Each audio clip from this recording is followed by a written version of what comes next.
those were your announcements.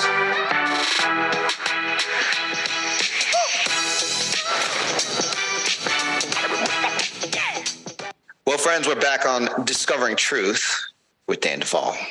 And I am sitting down for a second round with Jerusah, fifth generation super soldier who joined me once before, just recently. And if you heard it, your head is probably still spinning.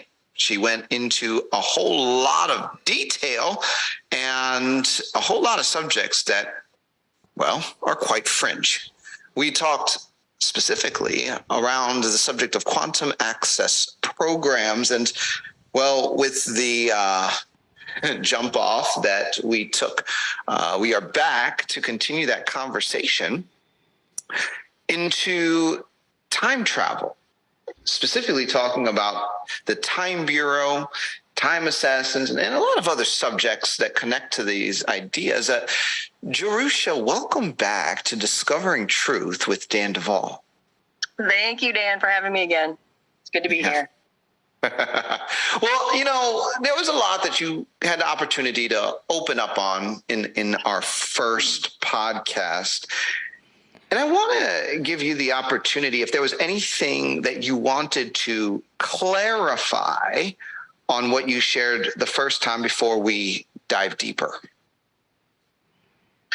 Sure. So I could clarify a couple things that, I've started sharing in my decompression. So you asked me, how do you gain access or get involved in these identified and unidentified projects? So usually it's from birth choice.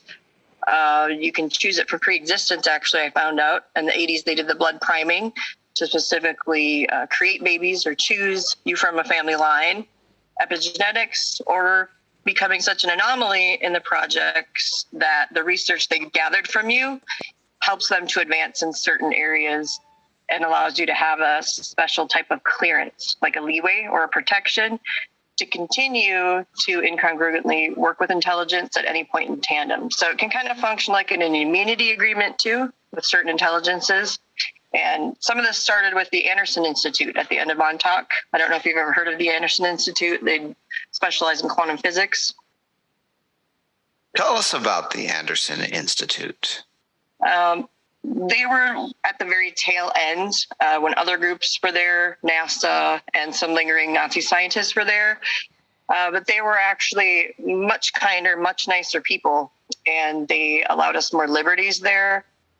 When NASA was trying to absorb all of that research, they kind of compartmentalized certain things. And if you go on the Anderson Institute's webpage, you'll see some very fringe material. It's all about time travel primarily, Alcubierre warp drives and all sorts of things like that, if you want like diagrams and manuals and scientific access. So the clearance that you get from being in the unidentified quantum access programs is similar to a black clearance. And that's kind of similar with what the Pentagon does, and that funnels into the NRO. Time files, space files, those get dispersed throughout the wings and branches of the NRO. And a lot of it was rooted in reconnaissance. So they also have a patch in the NRO that designates you a master of space, and it has a white Pegasus horse on it. And that's why. Because you could just show up at places that had, say, like elevators with no buttons on them, because the vast amount of biotech that they've already inlaid within you is already calibrated to different sectors and systems and bases. So I use the term galactic courier, and what that was is somebody was used to retrieve objects in places that others couldn't go, and a lot of it's DNA calibrated frequency. You could gather ancient artifacts from systems, time, and anchor them into the present reality. And the weird thing is a lot of objects don't belong in this reality. They figured out that they could actually transport objects, they could retrieve objects. But what they did is they brought a lot of cursed items in, and that caused some type of disruptions and incursions in the natural flow. And so what we did is we corrected those by what we called quantum folding. And I touched on that a little bit about the loose energy sites that we went into, we shut down. But then what we did is that we used a specific type of like quantum science to infuse an area that was had inverse light or loose energy.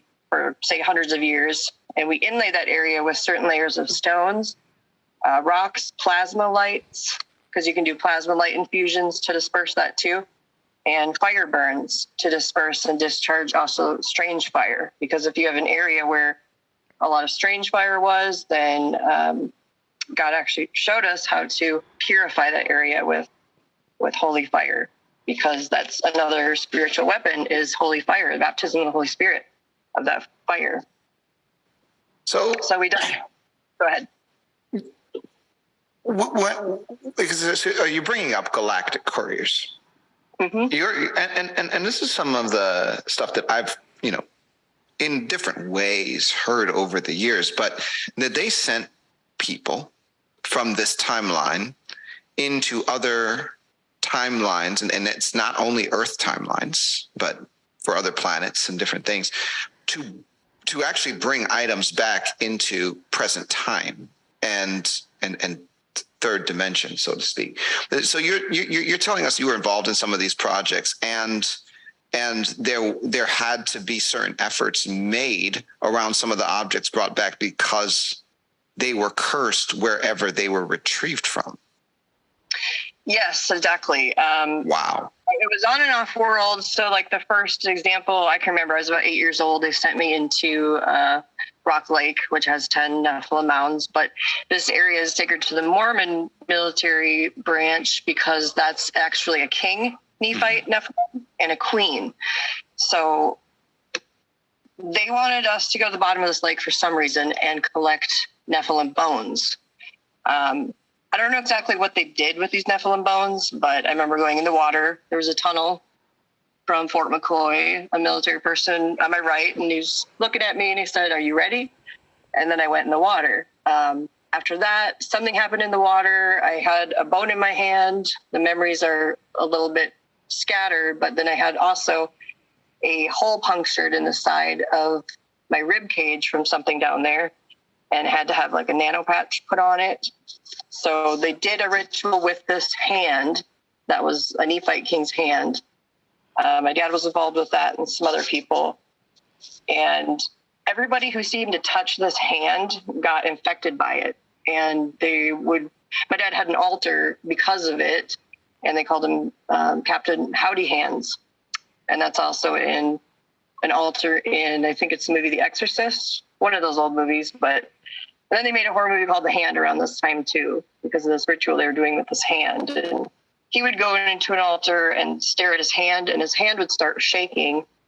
And whatever energy and power source that they got from his hand or what they were trying to do, I just saw it affected a lot of people. And this could be similar to what CERN's trying to do. I think Anthony Patch is the one who brought this information out. They were trying to put the head of Osiris or somebody into CERN, like physically collect it and put it inside of the machine to mesh and meld with it to maybe resurrect him. So it's kind of like a galactic trading, and this goes on in the Arctic regions too. And that's also a kind of a galactic courier system that they've set up in the Arctic regions. And they have vaults stored there, and those go off worlds, different types of crafts. Wow. Well, so, okay, just backing up a little bit. So one of the jobs that you had, because I'm assuming you were a galactic courier, was to go to the bottom of this lake. And when they sent you on this mission, was that in this timeline, or did they send you to like another timeline to do this? It was this timeline, because many anomalies still happen at this lake, and it's a very supernatural site still. A lot of boats and things that have went down at a certain level, they all get scrambled. All the lights go out, and they still haven't actually been able to retrieve whatever is on the bottom of this lake yet to this day. But you went to the bottom to get Nephilim bones, and you got one. You were also injured. That was the prize. Yeah, I'm not sure what came out that injured me, but it was like it seemed like nanite, like a black snake-like thing that was guarding the lake that almost looked like black goo that actually formed like a point and then punctured my side. So I think they took that experience from me and put it in Snow White too, because she gets punctured by a black nanite sword or spear. And then but you got this bone out, and help me understand, where does the hand come in? Because it was in, they put it in a special type of box or container, and they did some type of military Mormon ritual that's called the hand, as far as what I remember. I don't know why certain sectors, certain people in the military and Mormonism especially worship these fallen ones, and they're obsessed with the Nephilim. Do you know that there's 3 immortal Nephites that they worship? Have you heard of them? No. Yeah, I was always told about them. And the Mormons have 3 immortal Nephites, and what they do is they record everything that's happened on Earth. It's a prized secret in top Mormonism, but what I believe these 3 Nephites are is actually the 3 Nephilim that appeared to Joseph Smith in a cave in upstate New York. Now, their prophet is the only one that's allowed at the top levels of the Mormon temples, right? So I think that he is going up to those top levels and conversing with these 3 immortal Nephites, because a lot of things are done in secret there and kind of getting debriefed, and because he says he's up there talking to God, but you know that the Mormon prophet is not, right? So God the 3 immortal Nephites is what I believe what he is talking to up there. So, okay. So galactic couriers go through the universe in different timelines. They collect objects. Sometimes those objects are actually coming from physical locations on our Earth in present time. Oh, and they're being used. They're being used for diabolical purposes connected to certain organizations and military. Tell me, what are time assassins? Well, they did a lot of different experiments in time. They realized that they could successfully move objects through time. They could move people through time, and they could go what we called sideways in time. So one of the tricks that they used with the kids, they told them that they had their souls, which wasn't true, or they killed their souls, and that they could dispose of them in time, basically erase them. So that was your biggest fear, right? Having these people go in, stalk you, hunt you through time, which did happen, and then dispose of you so that your existence would be erased or something. It was just one of there were so many crazy Nazi science things that they tried. I mean, if you can imagine the worst thing possibly that you could think somebody could do, that would be their go-to. There's nothing that, they wouldn't try. So a lot of times in galactic courier situations, if you brought things in, it would give a certain being or entity a foothold in this reality. So that is also a form of quantum tunneling in itself, because the more agreements you have, and I'm going to do favors for these beings, it gets bigger and bigger, kind of like you're snowballing it or building a bigger aperture space for them to come through by your choices, by your actions. So we also learned that we had to stop doing that, because most of the time they lie. You don't get what they say. So quantum tunneling. Yeah, that's also used in pyrokinesis. There was a lab in Missouri. Dr. Schunger was running it, and he was trying to teach the children how to look through the middle of a shaft of DNA and how to tunnel through that, and that would create pyrokinesis. So we know there's 144,000 light filaments in one strand of DNA. So it's kind of like they were reversing anything that was good with light codes and trying to invert it into trying to have power over creation in some way. Wow. Use it for chaotic purposes and reasons instead of divine right order, which the light codes in our DNA are supposed to continue to manifest. I have a question. And oftentimes when people are in the projects and they are, I don't know, worker bees or they're soldiers or they're, scientists or whatever, they tend to have a knowledge base that is limited to the job that they did. And, in talking with you, you seem to have a mixture, right? Because there are memories that definitely associate with your role as a super soldier and one executing missions, and then other knowledge that seems to be more closely connected to what a scientist would be dealing with or processing. Someone that's architecting the missions and so forth. So how do you reconcile that in your own memory and what they had you doing? Where does the convergence come from?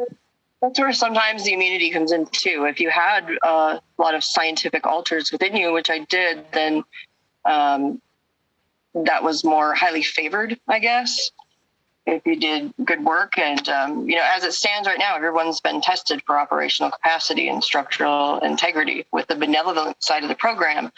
And we realized that was a determining factor of your ability to maintain that integrity by making good choices. And those choices would produce positive results in the time waves and the time folds, because we could literally see into timelines and prognosticate and see these things. Like, we can start seeing into timelines to determine who is going to be like a bad seed in the program's future missions. And if you're a mission director, you would see, okay, that person's going to compromise it or become a liability. So they would be removed then and prohibited from continuing. It was character resolve. And this is going to go against what a lot of people think happened in time travel and stuff, but I'm only here to disclose the benevolent side of it. So then into that goes organic spirit-made tech versus man-made tech, and how we differentiate ourselves from that. We learn through amalgamation of using so much tech, how to override AI systems, how to pretzel them in on themselves, how to break through man-made interfaces like brain gates, chips, portable time tech. All this stuff came from decades ago. So what we're dealing with now is way more advanced, like neural lace and other things like that. That tries to entrap more of your soul and spirit essence. So a lot of the stuff was designed from Tesla patents, the Tesla time tech, we called it. And this got hidden through time in a period that was actually like a period of time wars. And we realized we could use a form of higher spirit tech to make ourselves almost untrackable and bypass certain instruments and measurements we knew that they were using to try to contain us. Because they were trying to reinvent the wheel. Whatever we break free from, they try to make better, and it just didn't work. So, they even used mobile HARP against us and other things in upstate, upstate Vermont. Because upstate Vermont is where all the Illuminati brain surgeons are. Fun fact. Wow. Okay. Note to self: do not get brain surgery in upstate Vermont. Yeah, this was like the Burlington, upstate New Hampshire. There was also a Sage radio tower, much like Montauk in upstate New Hampshire. So we frequented that, and upstate Vermont. My only memory of these old guys that were surgeons is I was in a house and I was with 4 other kids from my group. And I, for some reason, was on the floor, woke up, and I could not, for the life of me, figure out how to tie my shoelace.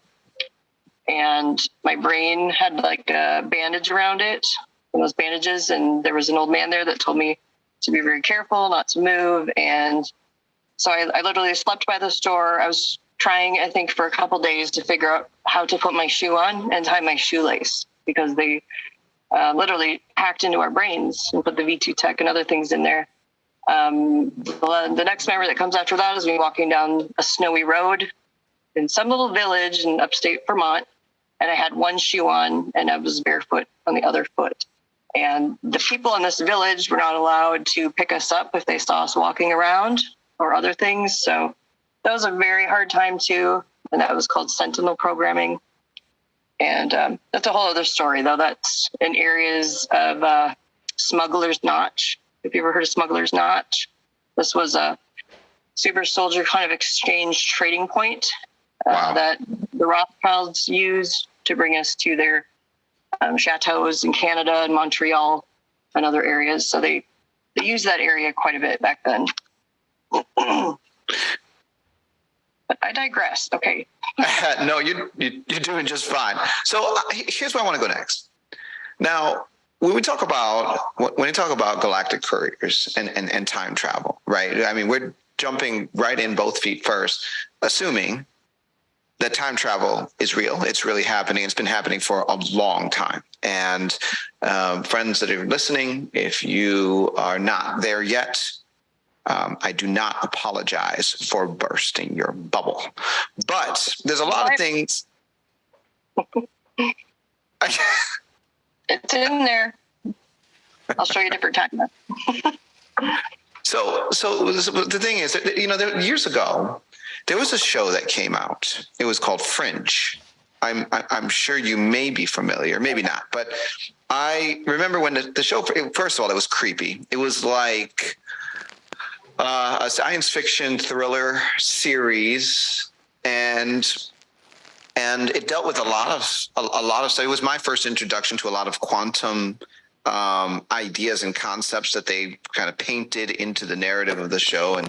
And you had this guy who was basically smuggled out of another timeline because his father, who's the crazy scientist in the show, loses him in his timeline. So he opens a portal, goes into a different timeline, steals his son from his other self in that timeline and brings him into this dimension, essentially.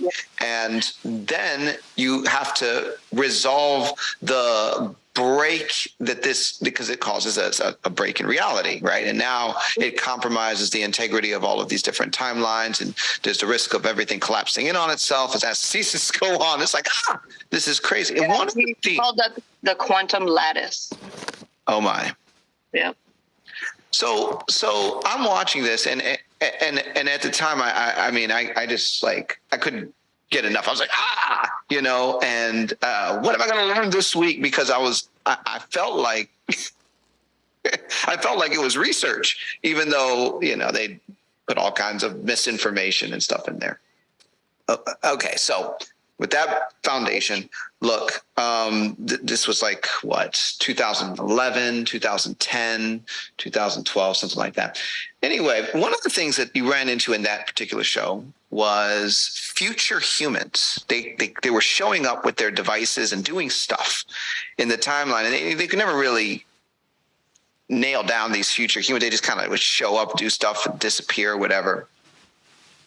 Now, I want to let you talk a little bit about the premise of this show from your perspective, and also Men in Black, these guys that just show up. Obviously, they made a few movies with Will Smith about them, but they are certainly showing up in people's experiences, and they don't seem to belong in this dimension, or maybe they do, and they're just a big cover-up operation. Talk to me. Yeah, I don't think they do belong.